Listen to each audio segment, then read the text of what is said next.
நெடியோன் வணக்கம். இன்று நாம் ஆவந்தலை என்ற கிழக்கு கடற்கரை கிராமம் திருச்செந்தூருக்கு அருகே அமைந்துள்ளது. தெற்கு நோக்கி 10 கிலோமீட்டரில். அங்கிருந்து ஆழ்கடலுக்கு சென்றோம். அங்கு அவர்களுடைய பிரச்சனை, அவர்கள் எப்படி மீன் வளத்தை எங்கெங்கு இருக்கின்றது கண்டறிந்து மீன் பிடிக்கிறார்கள், அவர்கள் பிரச்சனை என்ன, எப்படி கடல் பயணம் இருக்கின்றது என்பது. இங்க உள்ள எத்தனை வகையான மீன்களுக்கு பிடிக்கப்படுது? ஏராளமான மீன்கள். என்னென்ன வகை மீன்? 1, 2 இருக்கு. மீன் சால மீன், வெலை மீன், அப்புறம் எல்லாம் கீரிச்சாலை, ஆரை, சூரை, எல்லா மீன் சொல்லவே முடியாது. நீங்க பிடிச்சி விற்கிறதுல குறிப்பிட்டு நல்ல ஒரு விலை கிடைக்கிறதும் நல்ல சுவையான மீன்களை பற்றி அது பண்டாரி சொல்லலாம். பண்டாரி நல்ல சுவையான மீன். அது மீன். அது எவ்வளவு கிலோவுக்கு நீங்க விற்பீங்க? கிலோ 1000 ரூபாய்க்கு. வேற எந்த மீன்கள்லாம் அதே போல அதுக்கு குறைவான விலையில விற்கும்? அதிகமா விற்கிறேன் சூரல் தான். ஊரல் மீன் தான் அதிகமா விற்கும்.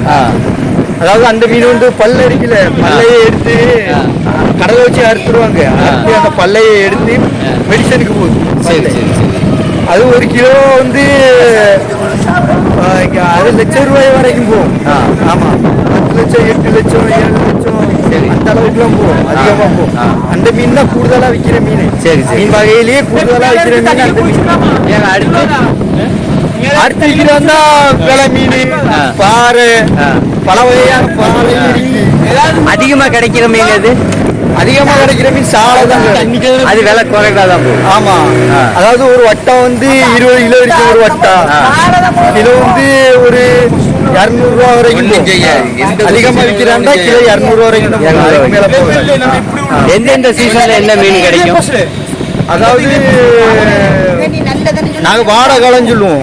அதாவது வடக்க இருந்து வரும் காத்து வாடகாலம் சொல்லுவோம். நாங்க வாடகாலம் சொல்லச்சுல வந்து அதிகமா கிடைக்கிற நாங்க வந்து சங்குக்கு தான் அதிகமா போவோம். சங்குக்கு வந்து உள்ள வந்து குழி ஓடுவாங்க. அதாவது சிலிண்டர் வச்சு ஓடுறது. நாங்க வந்து வலையை போடுவோம். வலை போடச்சுல வந்து எங்களுக்கு வலையில அம்புறது தான் பார்க்கணும். அப்படிதான் வரும். சரியா? வாடகை வந்து சங்குக்கு தான் நாங்க அதிகமா போவோம். மீனுக்கு அதிகமா போக மாட்டோம். சிப்பி எடுப்பீங்களா நீங்க? சிப்பி நாங்க எடுக்க மாட்டோம். எடுப்பாங்க, ஆனா நாங்க எடுக்க மாட்டோம். அதாவது அதுக்குன்னு குலசையில ஆட்கள் இருப்பாங்க. அவங்க சிப்பிக்கு ஓடுவாங்க, அவங்க எடுப்பாங்க. நாங்க சிப்பிக்கெல்லாம் போக மாட்டோம். மீன் மட்டும்தான். சிலிண்டர் போட்டு போய் எடுப்பாங்களா? சும்மா தான் உள்ள? நாங்க யாரு சிப்பி எல்லாம் எடுக்கிறவங்க சிப்பி எடுக்க சும்மா தான் ஓடுவாங்க. தன் மூச்சுல தான் ஓடுவாங்க. அப்படியா? ஆமா, சிலிண்டர் எல்லாம் கிடையாது. தன் மூச்சை கொண்டு ஓடி போய். நீங்க சொன்னீங்களே என்னென்ன சீசன்ல என்ன மீன் கிடைக்குன்னு சொன்னீங்க? அதாவது வாடைக்காத்துல வந்து நாங்க வந்து சங்கு வலை தான் போடுவோம். சங்கு தான் வலை போடுவோம். சங்கு தான் பிடிப்போம். சங்கு தான் பிடிப்போம். அதாவது கச்சான்னு சொல்லுவோம். அதாவது தெற்க இருந்து ஒரு காத்து வந்து. சரி சரி, கச்சான்னு சொல்லுவோம்.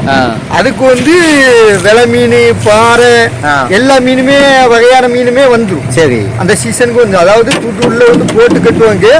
கட்டின சாடைக்கு சொல்லுவாங்க, என்ன போட்டு கட்டிருக்கீங்க கேட்டா சொல்லுவாங்க, இப்பதான் மீன் உற்பத்தி ஆகிற நாள், அந்த டைமுக்கு தான் அரசாங்கம் போட்டு கட்ட சொல்லியிருக்கு அப்படின்னு சொல்லுவாங்க. ஆனா அந்த நேரம் தொழில் இருக்காது. போட்டு வந்த பிறகுதான் எங்களுக்கு தொழில் வரும். ஆமா, அந்த மீன் வந்து பெருகி அதுக்கப்புறம் இந்த காத்து அதிகமா அடிச்சு, அதாவது தண்ணி வந்து நாங்க எப்படி சொல்லுவோம்னா கலக்குன்னு சொல்லுவோம். அதாவது நீல கலர்ல தண்ணி நிற்கும். அந்த நேரம் மீன் அதிகமா படாது. தண்ணி கலங்கி போய் நிற்கும். அந்த நேரம் தான் மீன் அதிகமா படும் எங்களுக்கு வந்து. சரி சரி சரி, மழையை கண்டு என்ன செஞ்சதுன்னா மீன் வந்து ஓடிடும். தண்ணி இங்கு கலர்ல இருக்குன்னா மழை தெரியும் நிக்கிறது வந்து. சரி, அதனால மீன் வந்து அதிகமா அந்த நேரம் படாது. இந்த நேரம் வலை நிக்கிறது தெரியாது. சரி, அதனால மீன் வந்து எங்களுக்கு அதிகமா கிடைக்கும். இந்த டைம்ல வந்து இந்த டைம் தான் எங்களுக்கு அதிகமா கிடைக்கிற டைம்.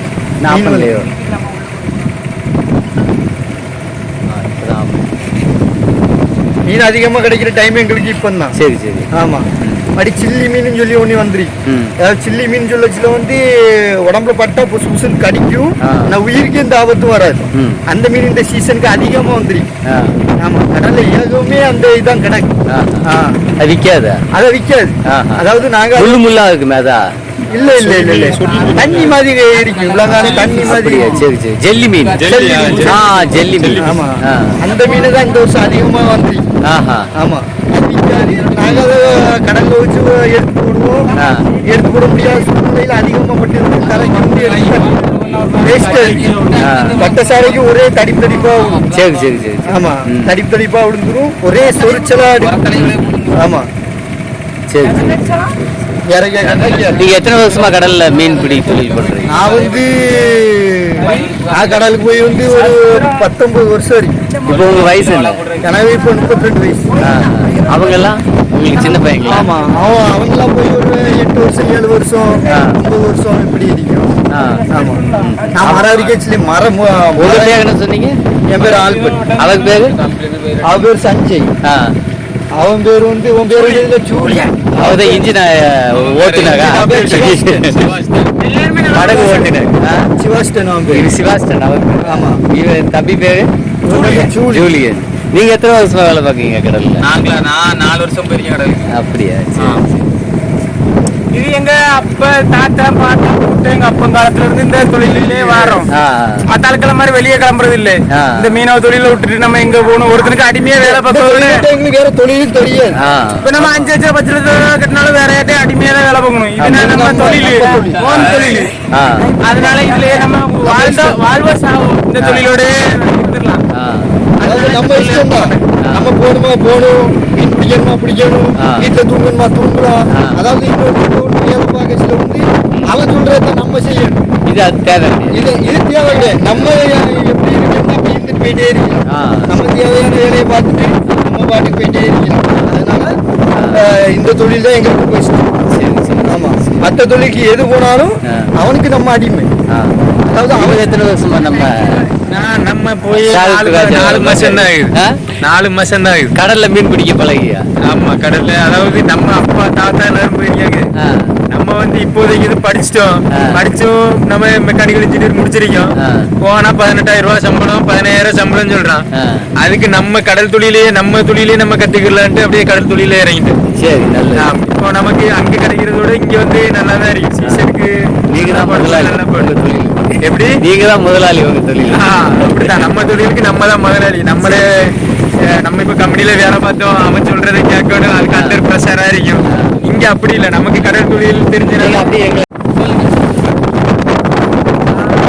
வேலை பார்த்தேன். அதாவது உடம்புடி பவர் பிளான்ட் கம்பெனில வேலை பார்த்தேன், இன்ஜினியரா இருந்தேன். எனக்கு கீழே வந்து மெயின்டெனன்ஸ் எல்லா கிரெயின், கம்ப்ரெசரு, அப்புறம் அப்படி ஏர் கம்ப்ரெசரு, கிரெயின், மீனாட்சி, அப்படி பல இது இருக்கு. அப்போ எப்படின்னா அது நல்லா ஓடினாலும் ஓடலாட்டியும் அவனுக்கு கீழே தான் அடிமையா வேலை பார்க்கணும்.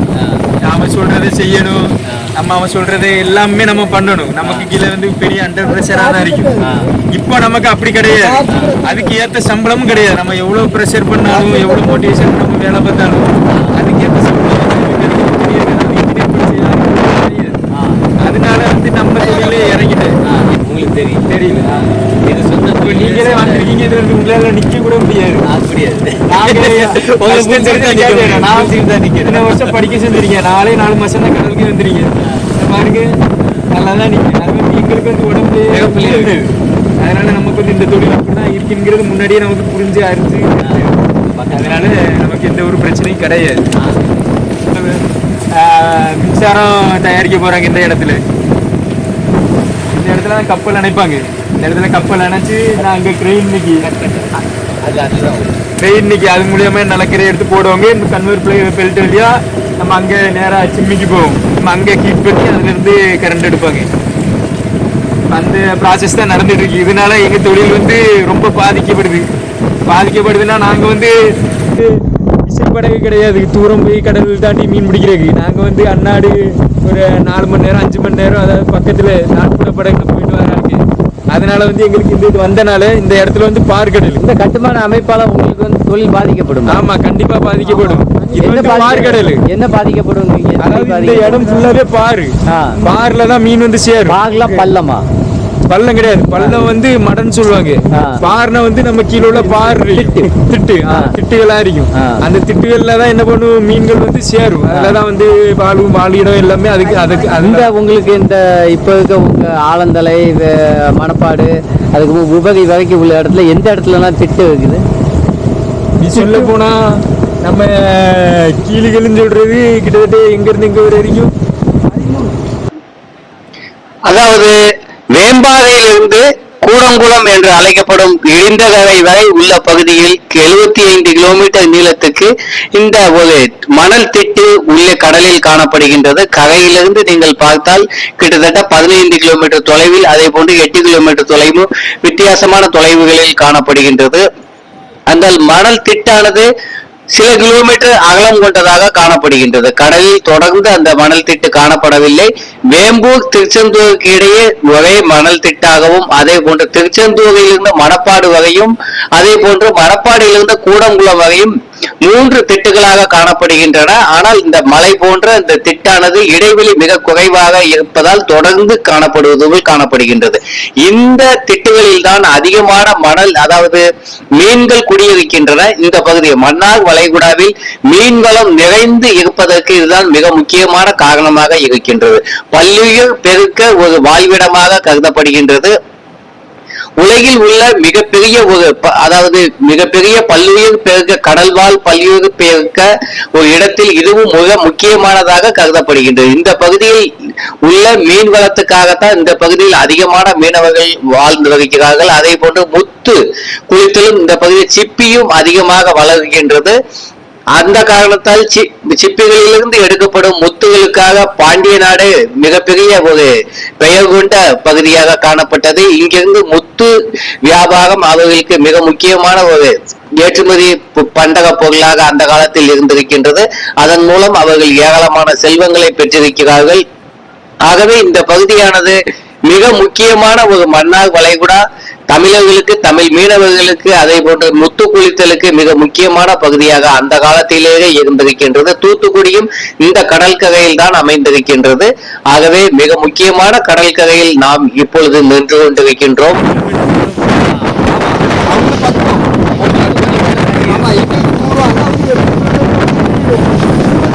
அப்போ வந்து நீங்க திருச்செந்தூர்ல இருந்து அதிகம் மீன் பிடிக்கும். ஆமா, அதிகம் மீன் பெருகிற இலங்கை பக்கம் போக மாட்டோம். நாங்க நல்லா போனா 2 மணி நேரம் தான் போவோம், அதுக்கு மேல போக மாட்டோம். ஆனா இப்ப கன்னியாகுமரி கடல் மீன் ஆழ்கடலுக்கு அந்த பக்கம் இந்திய ஆள்கள்லாம் வந்து தங்க போவோம். நாங்க தங்க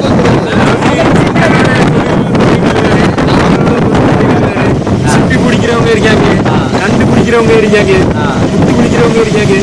இந்த மாதிரி வந்து எனக்கு ஏற்ற மாதிரி ஒவ்வொரு தொழில், அதாவது எங்க இடத்துல இது அதிகமாக கிடைக்குன்னா ஆமா, ரெண்டுமே தண்ணி செலவோட. இந்த கடலின் உள்ளே காணப்படும் இந்த மணல் திட்டானது கிட்டத்தட்ட 15 கிலோமீட்டர் அகலமும், அதே போன்று 15 கிலோமீட்டர் அகலம் கொண்டதாகவும், அதே போன்று 50 மீட்டர் உயரத்திலிருந்து, தரையிலிருந்து 50 மீட்டர் உயரத்தில் காணப்படுகின்றது. அதே போன்று அது பார்த்தா ஒரு மலை போன்ற தோற்றத்துடன் காணப்படுகின்றது. கடலுக்குள்ள ஒரு மலை இருந்தா எப்படி இருக்குமோ அப்படித்தான் இந்த 75 கிலோமீட்டர் நீள ஒரு மணல் திட்டு மலை காணப்படுகின்றது. அது இவர்களுக்கு மிகப்பெரிய ஒரு செல்வ வளத்தை, மீன் வளத்தை இந்த பகுதியில் தந்து கொண்டிருக்கின்றது. ஆகவே மீன்பிடி தொழில் மிக நல்ல முறையில் இந்த பகுதியில் நடைபெறுவதற்கு இங்கு உள்ள பல்லுயிர் பெருக்கம் மிகப்பெரிய அளவில் உதவி செய்கிறது.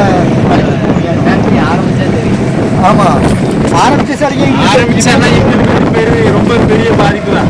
இப்பவே பாதிப்பு தான், கட்டுமான தொழில் தான் நடந்துட்டு இருக்கு. இப்பவே இந்த சவுண்டுக்கு, இன்ஜினியருக்கு போறதுக்கு வர்றதுக்கு எல்லாமே மீன்கள் வந்து ரொம்ப தூரமா ஓடி இன்னும் இது ரன் பண்ணாங்கன்னா அங்கே கீழாகி வர்ற தண்ணியை வந்து எப்படி கடல்ல தான் சேர்க்குறாங்க. அந்த சைடு கட்டிட்டு இருக்காங்க. அப்படி நம்ம சேர்க்கும்போது இன்னும் வந்து மீன்வளம் வந்து பாதி அழிஞ்சு போகும், பாதி வந்து தூரமாகவும் ஓடிடும். அப்போ அது வந்து எங்களோட நாட்புறம் போயிட்டு வர எங்களுக்கு வந்து ரொம்ப பெரிய நாங்க என்ன பண்ணோம்னா இன்னும் தூரமா போவோம். போனால் நீங்கள் ஆழ்கடல் மீன் பிடிப்புக்கான உங்களுக்கு அதுக்குள்ள வசதி வேணும் இல்லையா? ஆமா, பெரிய படகு வேணும், போட்டு அது வேற. அதுக்கு தான் இதை வச்சு போக முடியாது. ஆழ்கடலுக்கு போட்டு அப்படியே வச்சுக்கிடலாம். இப்போ முன்னையில ஒரு ஆள் பிடிச்சிது, நைட் போன ஆள் காலையில தான் தெரியும். எதுவுமே கிடைக்கலன்னா ஆமா, எதுவும் நம்ம கையில இல்லாட்டி ரொம்ப நேரம் 3 மணி நேரம் தான் அதிகபட்சம், அதுக்கு மேல கிடக்க முடியாது. ஆமா, நீங்க அந்த மாதிரி எது கடல்ல விபத்தை சந்திச்சிருக்கீங்க? சந்திச்சிருக்கீங்க. இது எத்தனை வருஷத்துக்கு முன்னாடி? எனக்கு வந்து எப்படின்னா, அதாவது தூண்டில் வலையும் போடாத நேரம் இந்த அடிக்கு பாருங்க, இந்த காலில் பெப்ளர் வெட்டிட்டு அந்த பெப்ளர் அலை அதிகமாக அடிக்கும். அலை அதிகமாக அடிக்கிறதுல வந்து நாங்கள் கரைக்கு வரைச்சில அலையானது என்ன செஞ்சதுன்னா எங்கள் போட்டு மேலே அடித்து போட்டு வந்து கவிழ்ந்து நான் பெப்ளருக்குள்ளே போய் எல்லாருமே தனியாக விழுந்துட்டாங்க. நான் மட்டும் பெப்ளருக்குள்ளே போயிட்டேன். பெப்ளருக்குள்ளே போன உடனே எனக்கு பெப்ளர் வெட்டின சாடையை உடனே ஆஸ்பத்திரி கூட்டு போய் ஆஸ்பத்திரியில் வந்து எனக்கு அறுவை சிகிச்சை நடந்தது. இப்படி ஒவ்வொரு மீனவர்களுக்கும் ஒவ்வொரு கதை இருக்கின்றது. கடலில் சென்று மீன் பிடித்த அவர்களின் வாழ்க்கையில் எதிர்கொண்ட பிரச்சனைகள் என்று அவர்களின் வாழ்க்கையானது வித்தியாசமாக கடலோடு நீரோடு மீனோடு அவர்கள் வாழ்ந்து கொண்டிருக்கிறார்கள். அவர்களின் வாழ்க்கை ஒரு நிலத்தில் வாழும் வாழ்க்கையிலிருந்து 100 மடங்கு திறன் வாய்ந்ததாக, அதே போன்று பல பிரச்சனைகளை ஒரே நேரத்தில் எதிர்கொள்ளும் வலிமையுடனும் அவர்கள் காணப்படுகிறார்கள். இப்படி அவர்களின் பிரச்சனையை இன்று நாம் பார்த்தோம். மீண்டும் ஒரு பதிவில் நான் விரைவில் சந்திக்கின்றேன். நான் உங்கள் பழனிக்குமார் மாடசாமி. நன்றி, வணக்கம்.